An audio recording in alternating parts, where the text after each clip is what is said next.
Today I have a great guest lined up for you. His name is Ryan Wines. He's going to be talking about Marmoset music and a new subscription app called Track Club.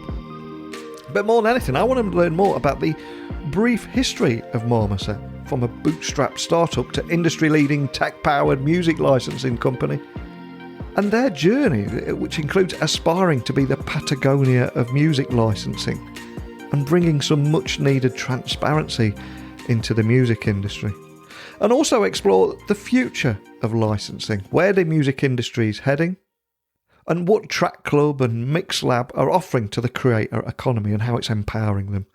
And finally, how Web3 might impact the future of music too. I think it's safe to say we've got a lot to get through, so buckle up and hold on tight as I beam your ears all the way stateside, where Ryan is waiting to share his story. So, a massive warm welcome to the show. Can you tell the listeners a little about who you are and what you do? Yeah. Hello. Thanks for having me, Neil. It's a real honor to be here. My name is Ryan Wines. I am the founder and CEO of Marmoset. Marmoset is a music licensing tech-powered company working with every brand and company, big and small, TV and film studio, app technology that you can imagine, providing music. Anywhere you hear music, there's a good chance that we're involved on some level. So that's what we're up to. We also have a new product or app called Track Club, which is aiming at a new marketplace where Marmoset serves a traditional music licensing marketplace.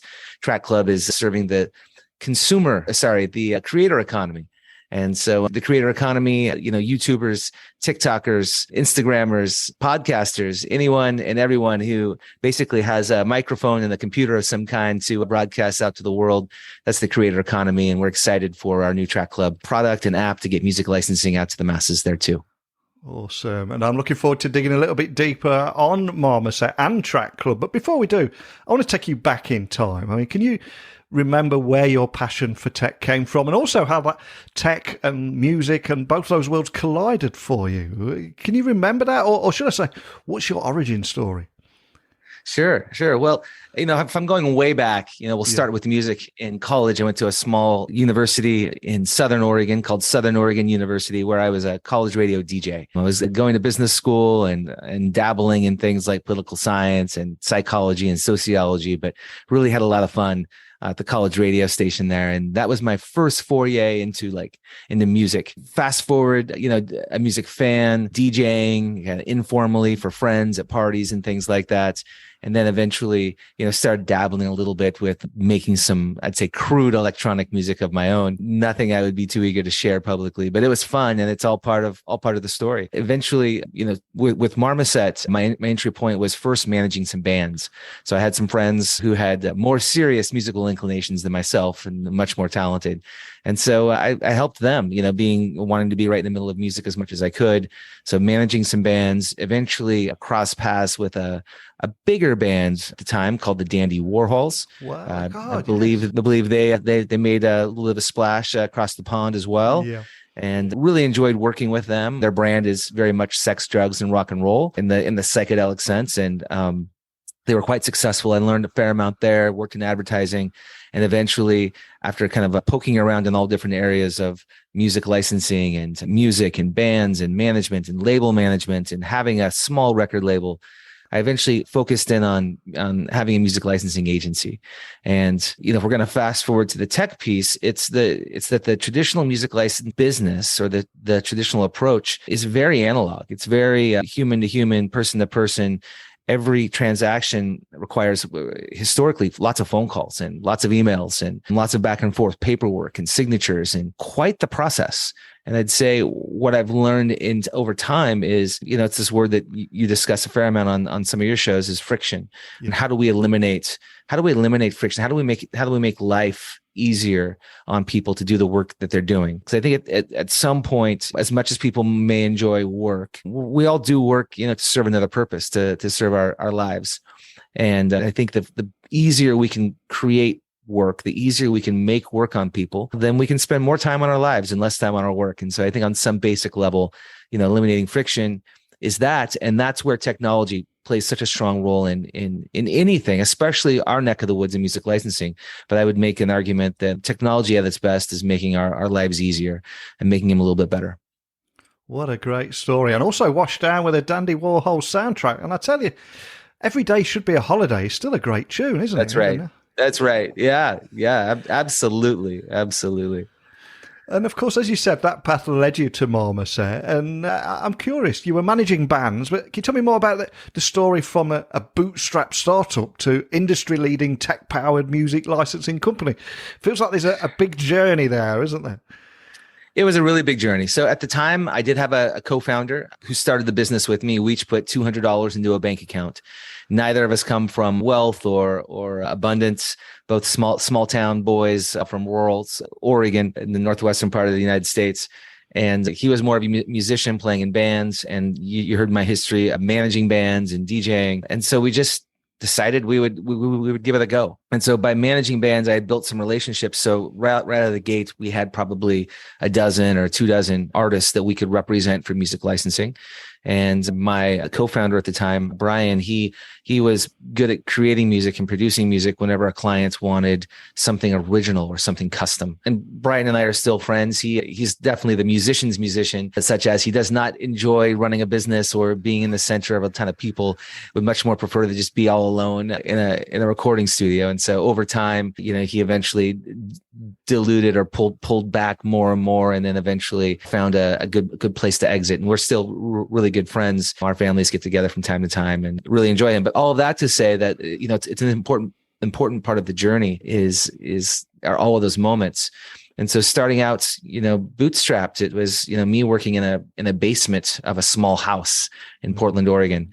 And it smelled like fabric softener and perhaps mold or must or something, or dirt. And he was across town working in a garage recording studio, very rough around the edges. And we just started very humbly, just getting a catalog of music together from artists that we knew, and then reaching out to creatives that we thought might be able to use music. So primarily it would be music supervisors at TV studios and film studios. But where we really found our success out of the gate was working with companies of all shapes and sizes, brands, and eventually led to, all of the name brands that we all know of and perhaps admire today, such as the Patagonias and Nikes and Googles and Apples of the world. And, anytime there's content being created, and content is, a form of marketing or a form of communication, there's always music being used.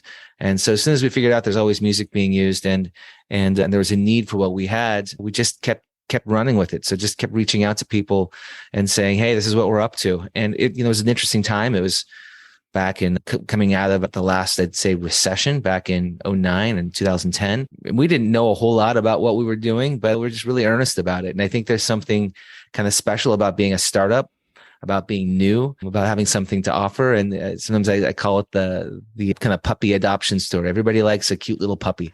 And so I think at the time we were a cute little puppy that people would give us a little bit of time to, talk about what we were up to and the music we represented. And music licensing, there has tended to be kind of a binary approach to the music. There tends to be a top shelf, which I would call major labels or even big indie labels and all of the artists and bands that you know of that you perhaps listen to on streaming. And then there's this bottom shelf, which is what I would call low quality stock music that is often used as maybe background music or bed music.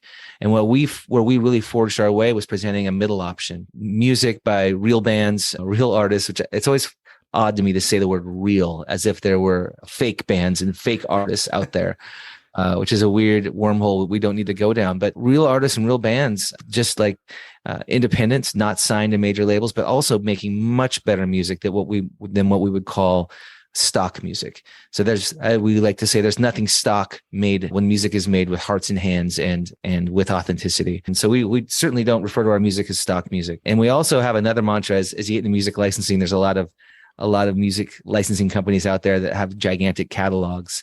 Some of them have the word mega in their titles, or I'm trying to think of some of the other ones, massive or huge. Like these are actual words in some of our competitors' names. And, I'm not trying to be intentionally rude. I'm sure they have fine companies and are run by fine people, but I just think it's ironic that there's a value statement in how big your catalog is. And I couldn't disagree with that more. I really believe that better is always better than more. And so with that, we have focused on having the highest quality catalog that we can curate and that we can produce.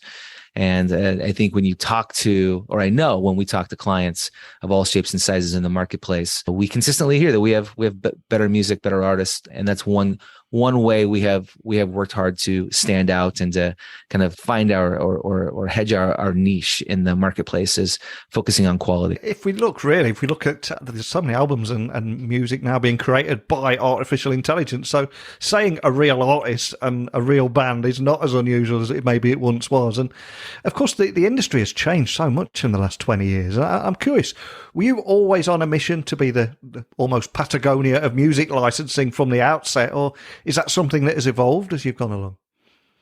That's a great question.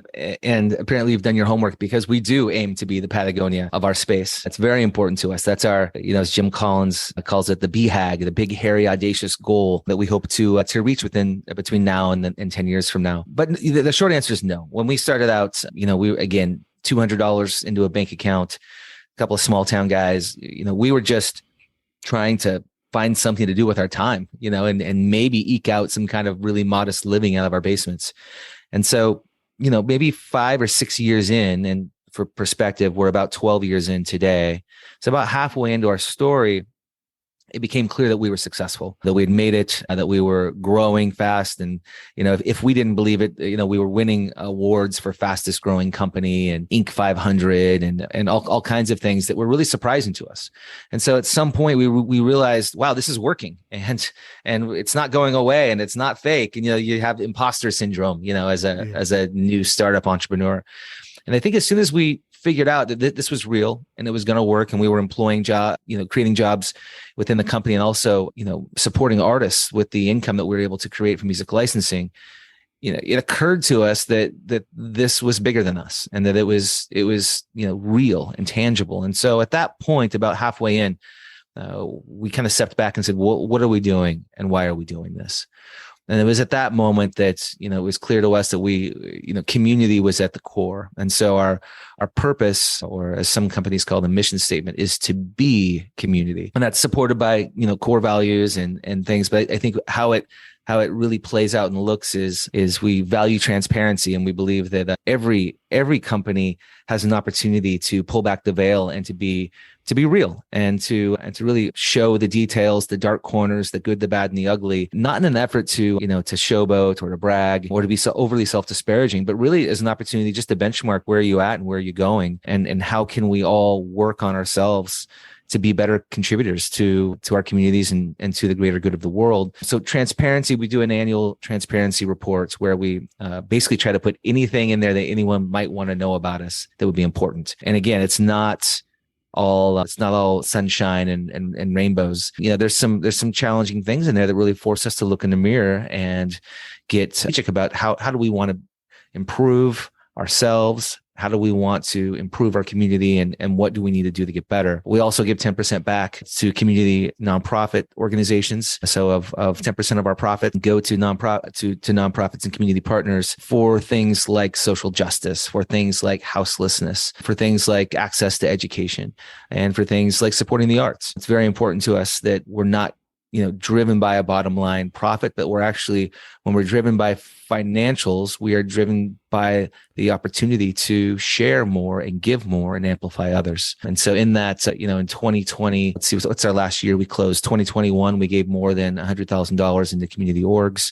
The previous year, we also invested more than $100,000 into community orgs. And so it's really rewarding to know that we're doing this more than just for a job or just to build our careers, or just to grow the bottom line and make profits. We're really and truly doing this to make an impact. So we're also a certified B Corp, which is a really fascinating, growing phenomenon in the business community, where you are held to higher standards in terms of transparency, in terms of how you treat and support your employees, in terms of your sustainability and footprint as it pertains to the environment. And getting that certification is no easy task. We are actually in the process of getting recertified right now, but it is, again, kind of a flag to present in the marketplace for those that share those beliefs and share those values and want to be supportive of something like that. So those are a few of the tangible ways that, we are working to be the Patagonia of our industry.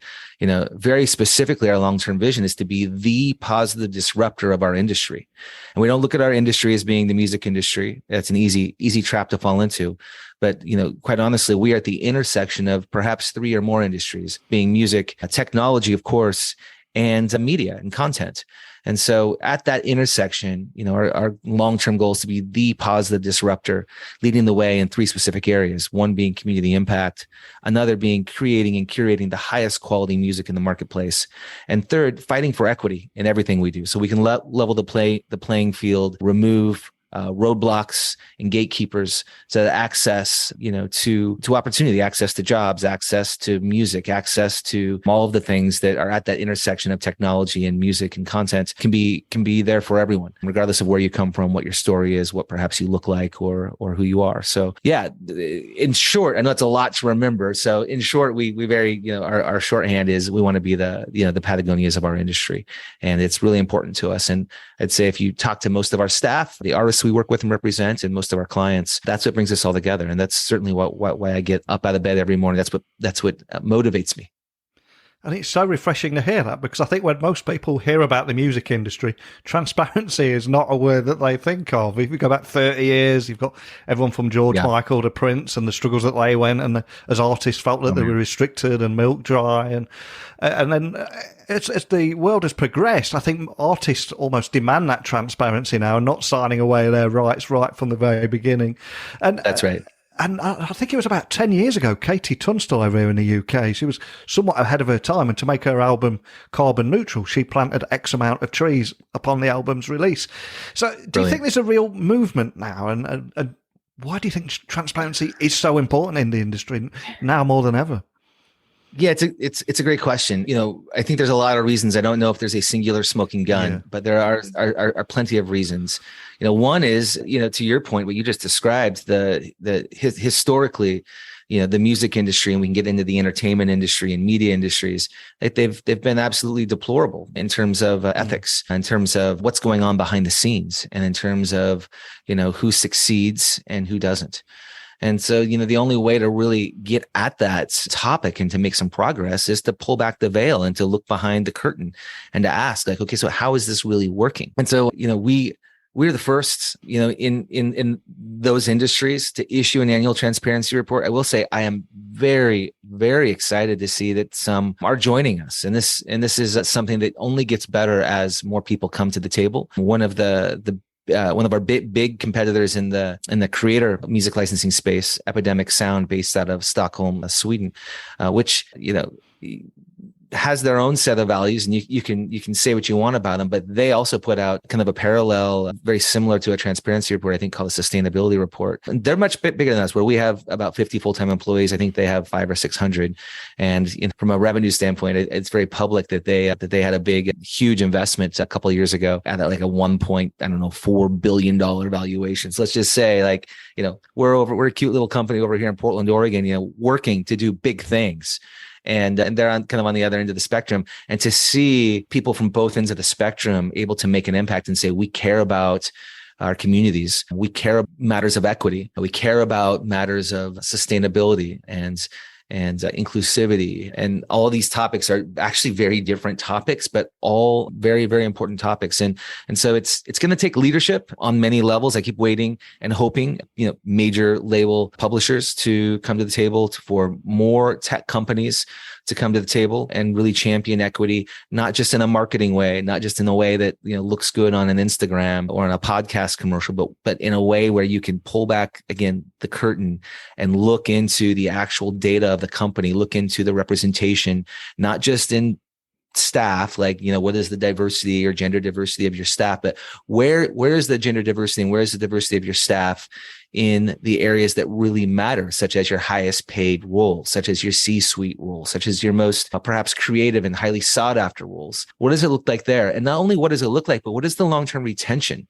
of those diverse people in those diverse roles? And I think when you can start digging into that and have accountability in those through those lenses, we can finally start seeing some impactful, tangible, long-term sustainable impact to our communities, both our business communities, our local communities, and the global community long-term. And I'm both challenged and frustrated and fired up about it. And I'm also encouraged by some of those that are starting to do this work as well.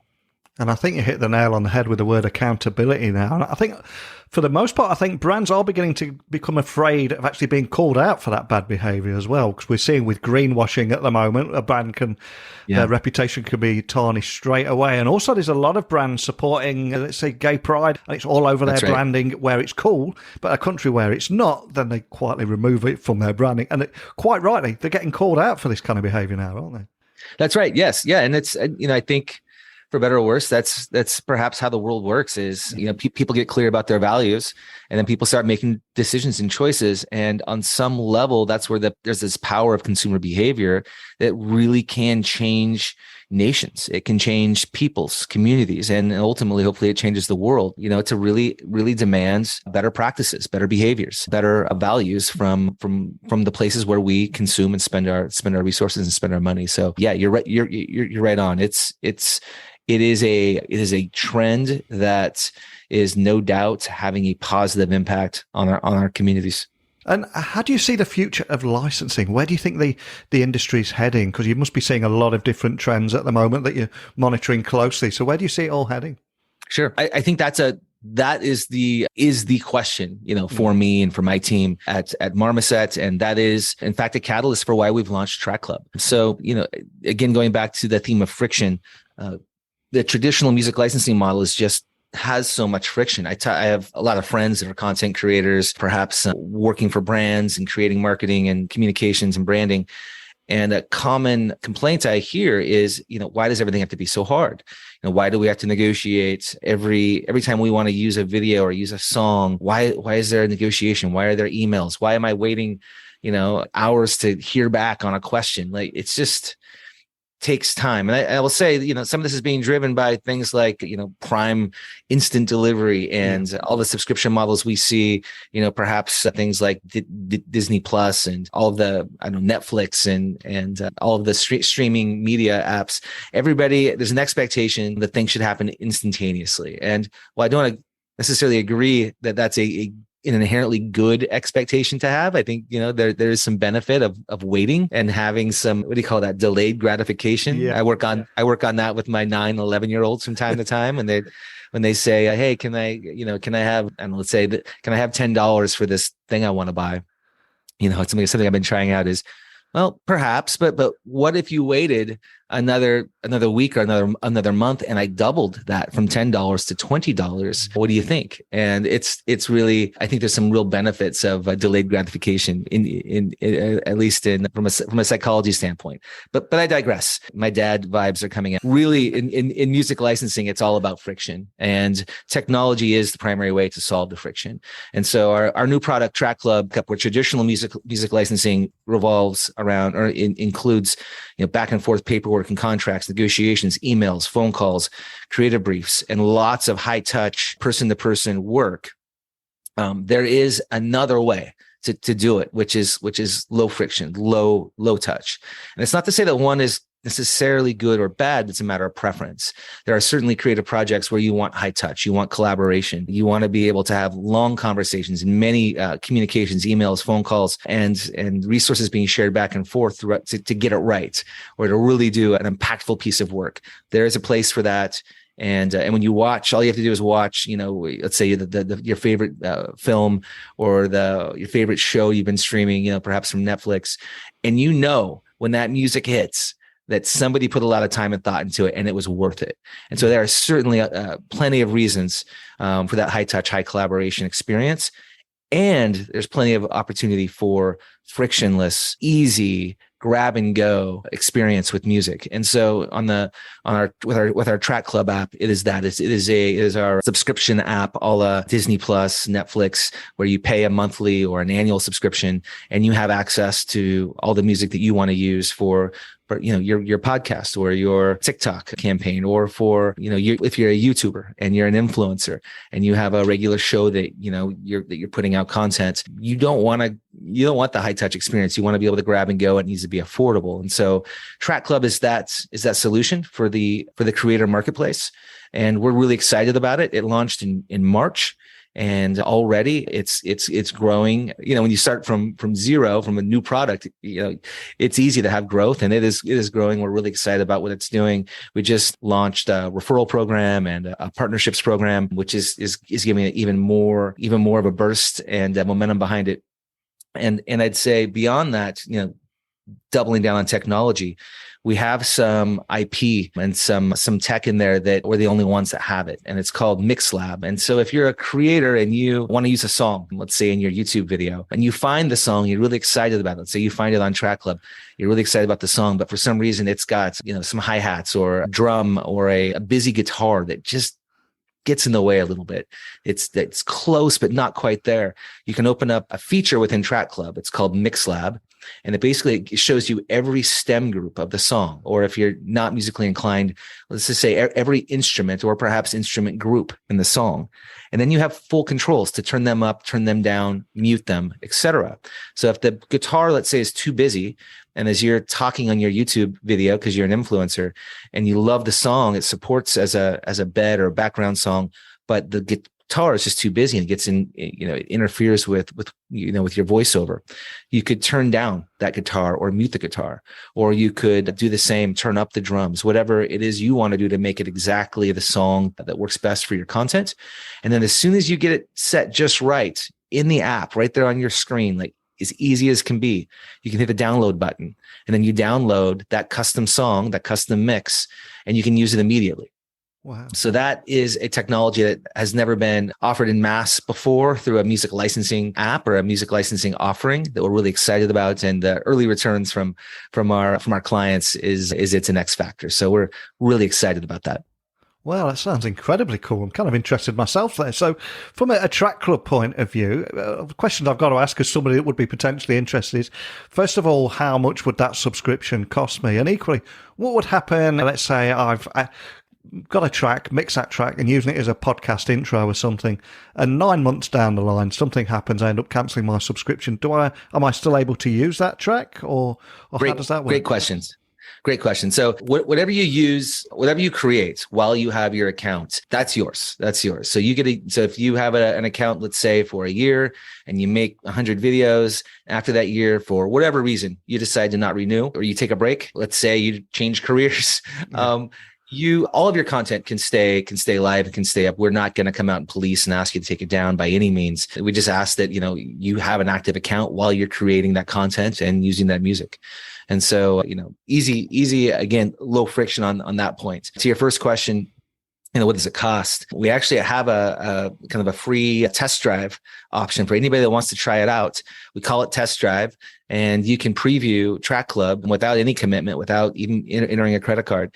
And you can have full access to our catalog. You can have full access to MixLab, so you can get in there and create your own custom songs and custom arrangements, custom mixes, and try them out in some of your videos. Or if you're just a music nerd, I hear you. It sounds like, wow, this just sounds cool. I want to get in there and turn some knobs. You can do that with our Test Drive account, no problem. If you want to go further and actually have an account that you can monetize and that you can upload publicly to the internet, it's a couple different paths you can take. If you're just an individual creator, you have perhaps such as you creating a podcast, or you have a YouTube channel, there's an individual plan that's $18 a month. Or if you were to do it annually, it comes out, I think, around $12 a month.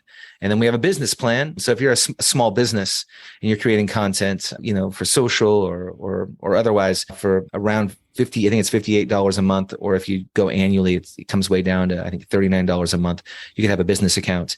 And then for the bigger clients out there in the world, the Apples or Patagonia is probably one of the clients I'm most proud and excited to work with. They actually have a long-term relationship with Marmoset where we do the traditional music licensing services for their, I'd say, more important, more intentional campaigns. And then for grab and go, largely social, they also have, Patagonia has a track club account. And so that we call that an enterprise plan. And any company of, certain size and stature that wants to use track club and basically be able to create a lot of content, low friction, easy, and know that they're working with a certified B Corp that gives 10% back and is transparent and really aiming to be that Patagonia of our industry, you can grab an enterprise plan. And we're excited for how that has rolled out in short time, just launching in March.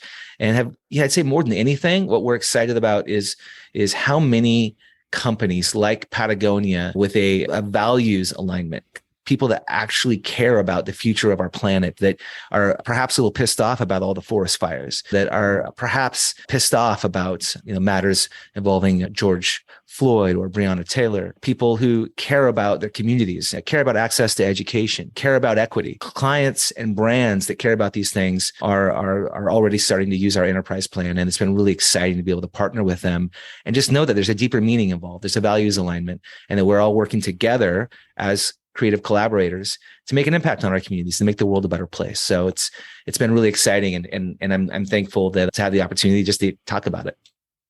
And as I said a few moments ago, the industry has changed so much in the last 20 years. And of course, now everybody is a creator. Anybody can create anything with what they have in their pocket right now. And as we look to the future, I would imagine Web3 is going to further enhance that and transform the space even further. So I'm curious, as someone that's in this space, how do you see Web3 impacting music licensing in the future? It's a great question. Again, I don't have a crystal ball, but I have some like really crudely formed ideas.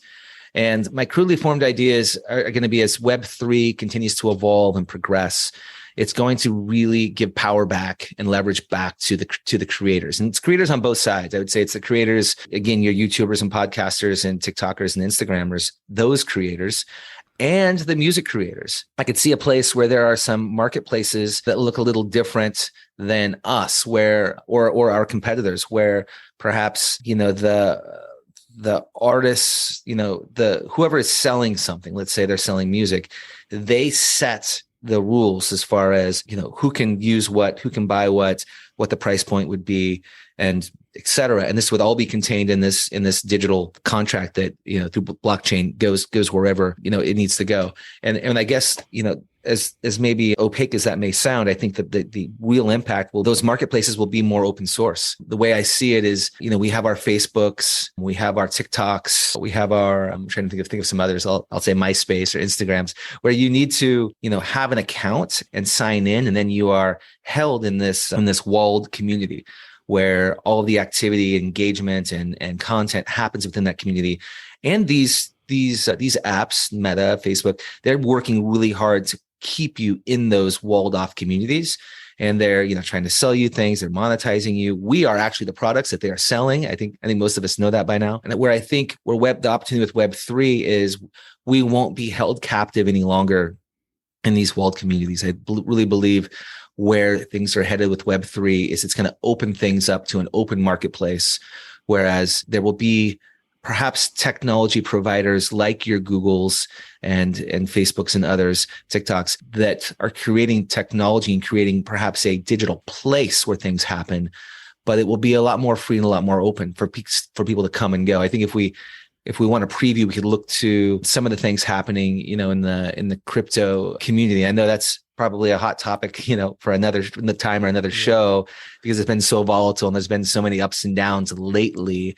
But that said, that's more of a value proposition. I think what's really important there to look at is the technology and how well that's been adopted, how well it's taken off, and how open truly it all is.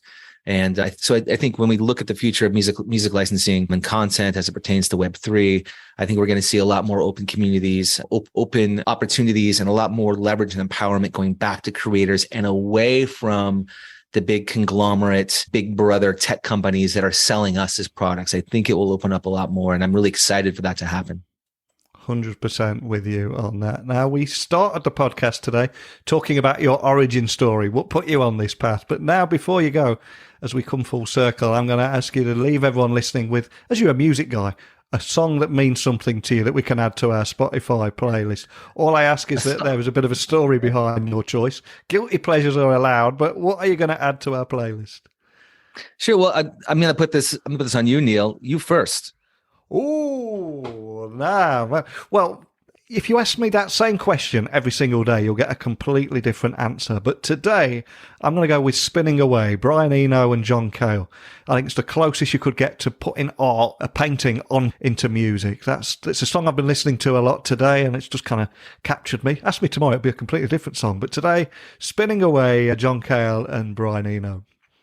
Sure. Well, I'll give you a couple. I mean, if I have to go, it's one of those things like if you're on a desert island and you only have one record, I've got, a tribe called Quest would be on repeat, and their contemporaries De La Soul would be right there as well. And so those are probably, I have those on vinyl and I spin them quite often. I can basically kind of never get tired of them. But if I'm digging a little deeper for some things for folks to scout out on Spotify, I like going deep into things that folks used to use to, perhaps in rap songs or hip hop songs, the samples that people used to use, the sample behind the sample. So Red Clay by Jack Wilkins, and I believe he covered that from somebody else, but his version, which is this like very pure, one of the purest recordings I've ever listened to, where you feel like, you're in the room and can reach out and touch the guitar. He plays like a jazz guitar,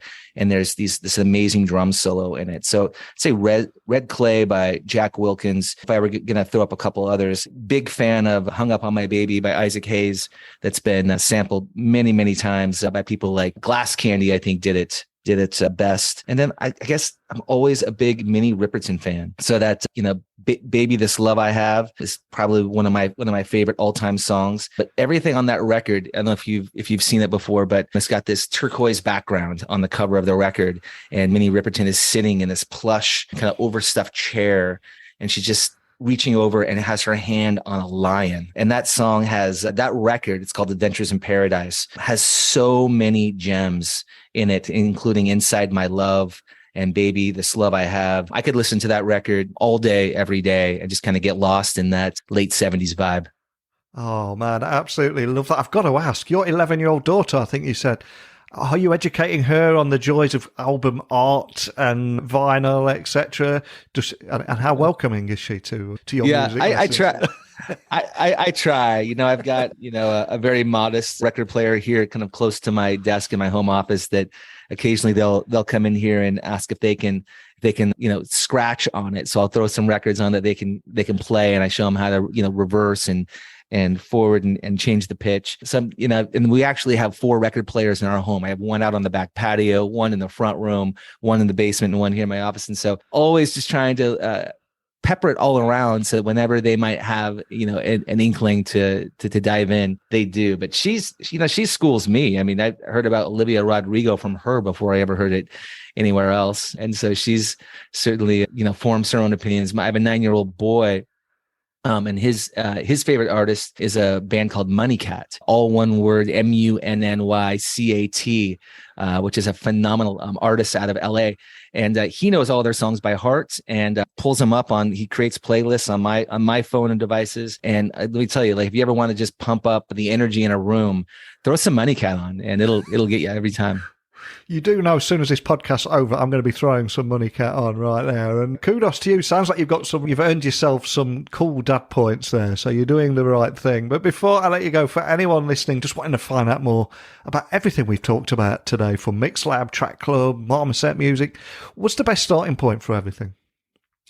I think if you just dive into Google and look for Marmoset music, you'll find it. Look for Track Club, you'll find it. Again, on that MixLab app, where you can adjust and make your own custom mixes. Just grab a free trial and get in there and play. You can basically kind of sit in the music producer chair and create your own mixes and download them. But yeah, anywhere on Google, you can find all the things pretty easily. Well, I always say at the end of every episode that technology works best when it brings people together, and how you're doing that with music is just phenomenal. So I'd love to stay in touch with you, see where this is heading, see how your lessons go with your 11-year-old daughter there on delayed gratification versus instant satisfaction. I'd love to see how that goes, but more than anything, just thanks for joining me today. Neil, it's been an honor. I'm really thankful to you for having me here and to keep doing the work you're doing, bringing technology from every different corner of the universe, to the mainstream where people can access it and learn more. You're really doing a service, and I appreciate you. Ryan is an absolute gentleman, and he's been an advocate of creators, makers, and artists throughout his career, and even gave a TED talk about leading creatives amidst the modern landscape. Not to mention delivering talks on topics of workplace culture, diversity, equity, inclusion, leadership, and music licensing, of course, at places like South by Southwest, which, incidentally, is top of my event bucket list, if anybody's listening from there. But seriously, I'd love to carry on this conversation if you're a music, an artist, or anyone from the creator economy. And as I said during the interview there, anyone that has a smartphone in their pocket is a creator, and I think we all kind of accept that now. So please, keep your messages coming in. I'd love to hear from you. But a big thank you for listening as always, and until next time, don't be a stranger.